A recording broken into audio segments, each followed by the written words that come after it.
Dear students, good morning. Welcome to my YouTube channel. प्यारे बच्चों, आज मैं आपको फिर वही सिंपल सेंटेंस का जो सिंथेसिस के अंतर्गत आता है, सिंपल सेंटेंस का थर्ड पार्ट बताने वाला हूँ। इस थर्ड पार्ट में आज हम आपको बताएंगे बीइंग के द्वारा सिंपल बनाना और एंड के द्वारा सिंपल बनाना, प्रपोजिशन तथा एडवर्ब के द्वारा, केस इन एपोजिशन के द्वारा सिंपल बनाना। Yes dear students, now get ready and let's start with the being simple sentences. बच्चों, आज हम आपको बताते हैं बीइंग द्वारा सेपरेट सेंटेंस को कंबाइंड सेंटेंस सिंपल के रूप में बनाना। बीइंग सेंटेंस यानी बीइंग के द्वारा, बीइंग के द्वारा सिंपल सेंटेंस बनाना। तो ये बीइंग सेंटेंस में प्रयोग किया जाता है कब? जब कोई एडजेक्टिव का प्रयोग किया जाए बीइंग द्वारा सिंपल सेंटेंस। बीइंग द्वारा सिंपल सेंटेंस कैसे बनाएं? ध्यान दीजिए बच्चों, बीइंग का प्रयोग वहां किया जाता है। कैसे पता चले कि इसमें बीइंग का प्रयोग करके हम सिंपल सेंटेंस बनाएंगे? बीइंग का प्रयोग वहां किया जाता है जहां पर एडजेक्टिव आपको दिखाई दे रहा हो। एडजेक्टिव यानी कि कोई विशेषण। जैसे हमारा सेंटेंस है कि आई वॉज हंग्री, मैं भूखा था। आई एट अप, माने पूरा खाया ना। आई एट अप ऑल मील, मैं पूरा भोजन खा गया। हमको याद पता चला कि ये एडजेक्टिव है, हंग्री ये एडजेक्टिव है। और इसकी सबसे बड़ी पहचान क्या है बीइंग की? कि बीइंग का प्रयोग किया जाता है विशेषकर इज, आर, एम, वॉज, वर, यानी कि बीइंग का प्रयोग तब किया जाता है जब इज, आर, एम, वॉज, वर के बाद में कोई एडजेक्टिव हो। यहां ये देखिए, ये वॉज का प्रयोग यहां किया गया है। तो ऐसी स्थिति में हम क्या करते हैं? सबसे पहले बीइंग को लगाएंगे। बीइंग हंग्री, बीइंग हंग्री आप कॉमा लगा दीजिए। आई एट अप, आई एट अप ऑल मील। यहां मैं सारा का होल मील भी लगा सकते हैं। आई एट अप ऑल मील में सारा का सारा भोजन खा गया। अब यहां पर आई सब्जेक्ट है, यहां पर भी आई सब्जेक्ट है, दोनों ही सब्जेक्ट सेम है, इसलिए हमने यहाँ पर केवल एक ही सब्जेक्ट यहाँ लगाया है। यदि यहाँ सब्जेक्ट डिफरेंट दूसरा होता, यहाँ भी डिफरेंट होता, तो यहाँ सब्जेक्ट एक और हम लगाते। मान के चलो यहाँ सब्जेक्ट होता ही was hungry, I did not give him meal, मैंने उसे भोजन नहीं दिया, वह भूखा था। तो यहाँ पर ही आएगी, ही बीइंग हंग्री। इस प्रकार से यहाँ सब्जेक्ट अलग हो जाएगा, यहाँ सब्जेक्ट अलग हो जाएगा यदि डिफरेंट सब्जेक्ट अलग अलग होते हैं तो। चूंकि हमारा दोनों का सब्जेक्ट सेम है दोनों सेंटेंसेस में, इसलिए हमने एक ही सब्जेक्ट लगा दिया, आई एट अप ऑल मील, बीइंग हंग्री। अब इसका क्या नियम है? इसका नियम यानी कि सबसे वाली पहचान तो ये है, देखिए बीइंग में कि नोट, यहां पर हम नोट लिखते हैं बी का मतलब होता है इज, आर, एम, वॉज या वर प्लस इसमें एडजेक्टिव मिला हुआ होता है। अब आप इसको ध्यान देंगे विशेष तरह से, इज, आर, एम, वॉज या वर प्लस एडजेक्टिव। तो देखो ये वॉज आ गया और यहां पर हंग्री का प्रयोग हमने किया। आप इसको ध्यान से समझिए।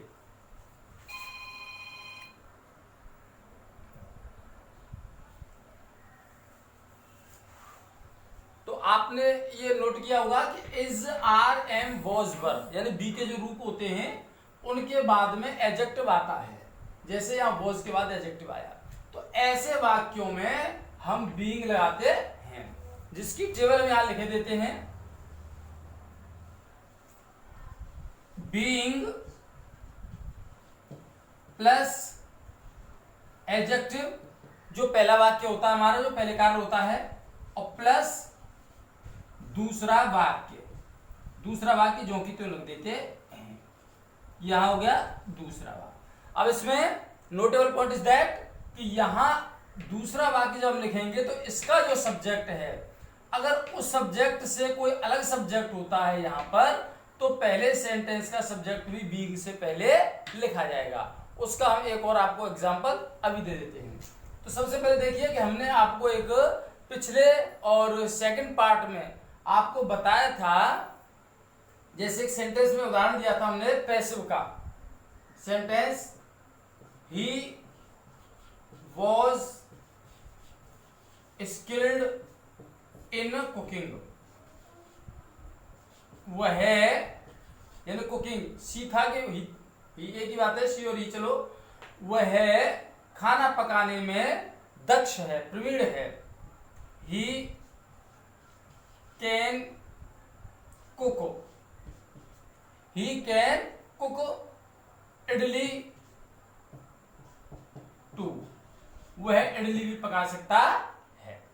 तो इसमें ये जो ईडी से हमने पहचान किया, यहां पर ये वॉज बर आ गया, तो ये यहां पर हम इसको एडजेक्टिव मान लेते हैं। तो जैसा कि हमने आपको पहले पैसिव के रूप में बताया था हैविंग बीन से, या इसको हम बीइंग से कर देते हैं तो और भी अच्छा माना जाता है, क्योंकि यहाँ पर ये स्किल्ड है तो वर्ब की थर्ड फॉर्म यानी कि पास्ट पार्टिसिपल है, लेकिन ये एडजेक्टिव का काम कर रहा है, यानी कि प्रवीण, दक्ष, कुशल, माहिर। वह खाना पकाने में माहिर था, वह इडली भी पका सकता है। तो यहां कुड पास्ट है चूंकि हमारा सेंटेंस, तो यहां अब ध्यान देंगे तो क्या कर देंगे, यहां पर बीइंग का प्रयोग करेंगे, बीइंग स्किल्ड इन कुकिंग। अब being skilled in cooking comma लगा दीजिए, ही कुड कुक इडली। तो यहां पर बीइंग का जो मतलब होता है वो होता है होने के कारण,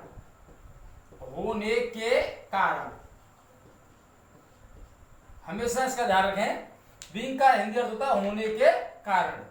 तो बीइंग स्किल्ड इन कुकिंग यानी कि खाना पकाने में माहिर होने के कारण वह इडली पका सकता है। तो इस प्रकार से हमने ये सेंटेंस आपको करके बताया। ये सेंटेंस बीइंग के द्वारा किया जाता है। इसके और हम देखिए आपको एग्जांपल दे देते हैं जिसमें कि डिफरेंट सब्जेक्ट हो, जैसे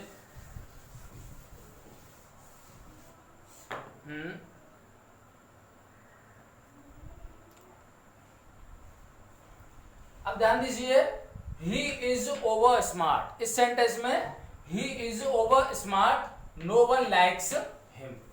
वह कुछ ज्यादा ही चालाक है, कोई भी उसे पसंद नहीं करता है। यहां पर देखिए हमने इसलिए एग्जांपल दिया है क्योंकि यहां पर नो वन अलग सब्जेक्ट हो गया और ही अलग सब्जेक्ट हो गया। तो यहां इसमें ओवर स्मार्ट ये एडजेक्टिव हो गया आपका, तो इसलिए बीइंग का प्रयोग करेंगे यहां, being over smart, being over smart यानी ओवर स्मार्ट होने के कारण। नो वन लाइक्स हिम, कोई भी उसको पसंद नहीं करता है। तो ये यहां ये सब्जेक्ट हो गया। अब बात आती है ही की, तो ही सब्जेक्ट डिफरेंट है यहां नो वन से, तो इसलिए हमको ही भी यहां सब्जेक्ट लगाना पड़ेगा बीइंग से पहले, ही। तो यहां ये हो गया ही बीइंग ओवर स्मार्ट, यहां कॉमा लगा दीजिए, नो वन लाइक्स हिम। अब इसका अर्थ हो जाता है कि उसके अधिक चालाक होने के कारण उसे कोई भी पसंद नहीं करता है। तो आपकी तक अच्छी तरह समझ में आ गया होगा। तो ये हुआ आपका बीइंग के द्वारा सिंपल बनाना। अच्छा, अब नेक्स्ट आता है, इसके अलावा हम आपको बताते हैं बीइंग के बाद जैसे एंड के द्वारा, एंड के द्वारा सिंपल।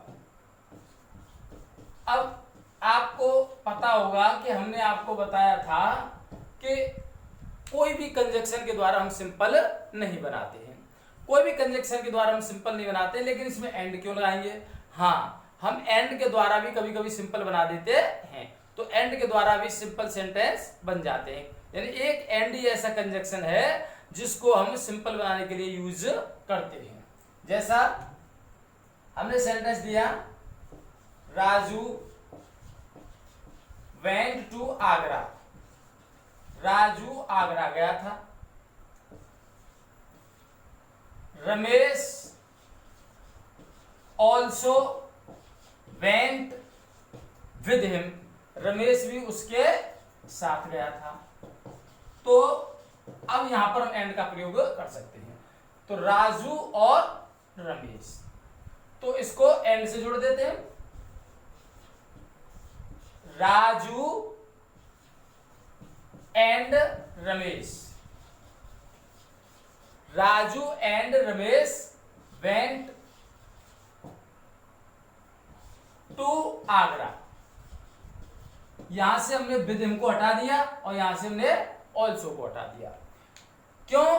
क्योंकि राजू आगरा गया था, रमेश भी उसके साथ गया था, तो उसके साथ गया था तो इसका काम ये एंड ने कर दिया, क्योंकि राजू और रमेश आगरा गए थे, तो विद हिम को लगाने की आवश्यकता नहीं है, ऑल्सो की भी लगाने की जरूरत नहीं होती, क्योंकि रमेश भी गया था, तो इसी में आ गया कि राजू और रमेश दोनों ही आगरा गए थे। तो Raju and Ramesh went to Agra. इस प्रकार से हम एंड से सिंपल सेंटेंस बना सकते हैं। और भी एग्जांपल जैसे आई बॉट अ बुक, मैंने एक किताब खरीदी। I bought a pencil too, मैंने एक पेंसिल भी खरीदी। तो अब यहां पर ये एक मैंने किताब खरीदी और एक पेंसिल खरीदी, इन दोनों को एंड से जोड़ दीजिए। आई bought a book and a pencil, मैंने एक किताब और एक पेंसिल खरीदी। यहां से हमने टू को हटा दिया। भी की मीनिंग यहां जैसे ऑल्सो माने भी होता है, टू लास्ट में आता है सेंटेंस के, तो इसका अर्थ भी होता है, ये भी हटा दिया ऑल्सो, तो हमने भी को भी ऑल्सो यानी टू को भी हटा दिया। भी की मीनिंग हम हटा देते, कोई भी मीनिंग आती है। तो मैंने एक किताब और एक पेंसिल खरीदी। अब आपकी अच्छी तरह से समझ आ गया होगा डियर स्टूडेंट्स। ध्यान दें, pay your attention to the whiteboard that and के द्वारा हम सिंपल सेंटेंस वेरी इजीली बना सकते हैं। अगर आपको कोई प्रॉब्लम हो तो हमें बताइए, आप इसको नोट कीजिए, पॉज करिए वीडियो को और इसको नोट करो।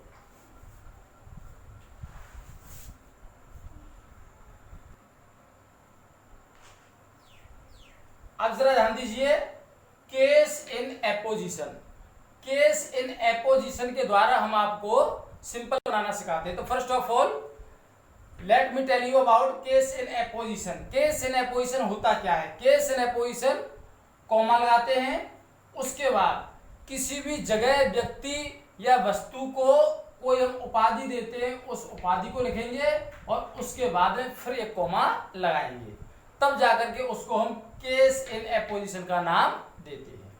तो ध्यान दीजिए, नोट यहां पर हमने नोट लगाया है कि उपाधि वाले वाक्य की हेल्पिंग वर्ब नहीं लिखते हैं, जो अभी हम आपको एग्जाम्पल के द्वारा क्लियर करते हैं। Valmiki was a great saint, Valmiki एक महान संत थे। Valmiki was a great saint, यानी सेज भी कर सकते हैं, सेज यानी कि साधु। Valmiki was a great sage, Valmiki एक महान साधु थे। ही रोट द रामायण, उन्होंने रामायण लिखी। It is the Holi book of the Hindus, यह हिंदुओं का ग्रंथ है, होली बुक। अब आप ध्यान दीजिए, सबसे पहले वाल्मीकि, तो हमको क्या काम करना है कि पहले वाल्मीकि को देखिए क्या उपाधि दी जा रही है। वाल्मीकि को उपाधि दी गई है अ ग्रेट सेज, एक महान साधु की।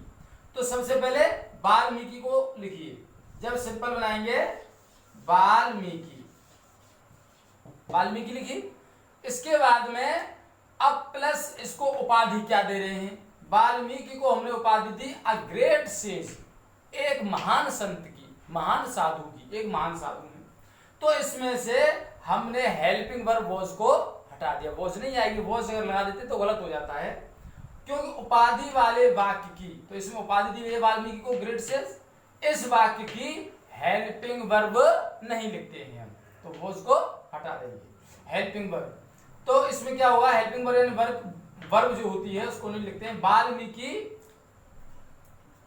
आ great sage, great sage, sorry was यानी कि जो वर्ब है इस वर्ब को हम हटा देंगे यहां से, वाल्मीकि आ ग्रेट सेज, उसके बाद में फिर कॉमा लगा देंगे,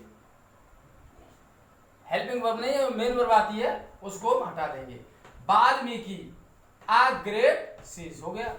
इसके बाद में दूसरा सेंटेंस हमारा ही रोड द रामायण, तो ही वाल्मीकि के लिए ही प्रयोग किया गया है, उन्होंने रामायण लिखी, तो इस सेंटेंस को जो की त्यों ही लिख देंगे, लेकिन ही को हम नहीं लिखेंगे क्योंकि ही का काम वाल्मीकि ने कर दिया, वाल्मीकि ही और ही दोनों एक ही बात है, तो एक सब्जेक्ट को दोबारा हम नहीं लिखते हैं। Wrote the Ramayan,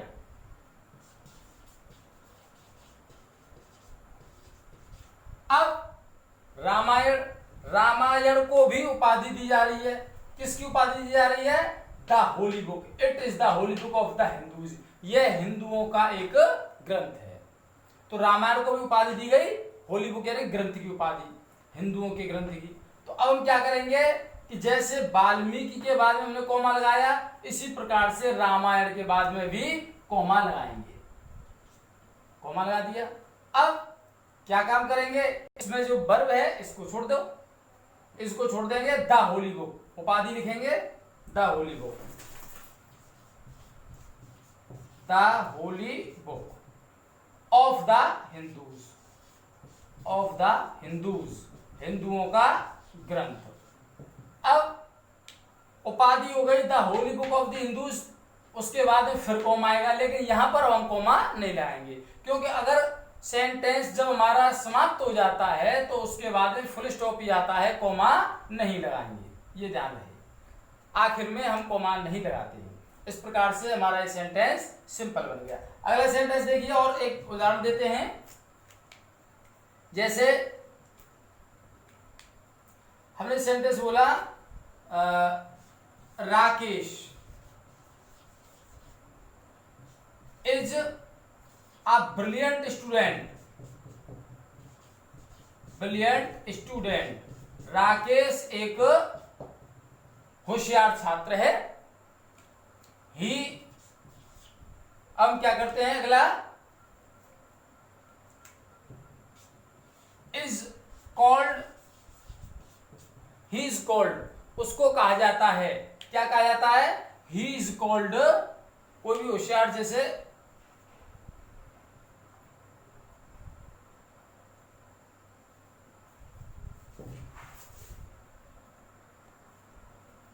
Vivekananda, he is called Vivekananda, उसे विवेकानंद कहा जाता है। राकेश एक होशियार छात्र है, उसे विवेकानंद कहा जाता है। तो हम क्या करेंगे कि राकेश, यहां राकेश को हमने उपाधि दी, राकेश को उपाधि दी और यहां पर हमने कोमा लगा दिया, इसको छोड़ दिया वर्ब को, आ ब्रिलियंट स्टूडेंट, आ ब्रिलियंट स्टूडेंट, स्टूडेंट। अब फिर यहां उसके उपाधि के बाद में फिर हमने जैसे कोमा लगाया, अब ही राकेश के लिए प्रयोग किया गया है, तो इज कॉल्ड विवेकानंद, यहां पर हम इसको लिख करके जो की, तो यहां पर इसको हमें लिखना पड़ेगा लास्ट में, इज कॉल्ड विवेकानंद, विवेकानंदा, ए और जोड़ देंगे क्योंकि जो महापुरुष होते हैं उनके नाम के बाद में ए लगाते हैं यदि कोई मात्रा ना हो तो। Rakesh a brilliant student is called Vivekananda. Rakesh जो एक होशियार विद्यार्थी है उसे विवेकानंद कहा जाता है। तो इस प्रकार से हमने आपको बताया केस इन एपोजिशन। तो बच्चों आज हमने आपको बताया ये थर्ड पार्ट में हमने आपको बीइंग के द्वारा और एंड के द्वारा केस इन एपोजिशन के द्वारा आपको सिंपल सेंटेंस फॉर्म करना बताया है, यानी कि सेपरेट से कंबाइंड बनाना पड़ता है हमको एज अ सिंपल सेंटेंस, एक सिंपल सेंटेंस के रूप में। तो आपको अगर कोई प्रॉब्लम हो तो हमें कमेंट बॉक्स में अपने कमेंट के जरिए बताएं। आप हमारे चैनल को सब्सक्राइब कीजिए और इस वीडियो को ज़्यादा से ज़्यादा संख्या में शेयर कीजिए। अगले वीडियो के लिए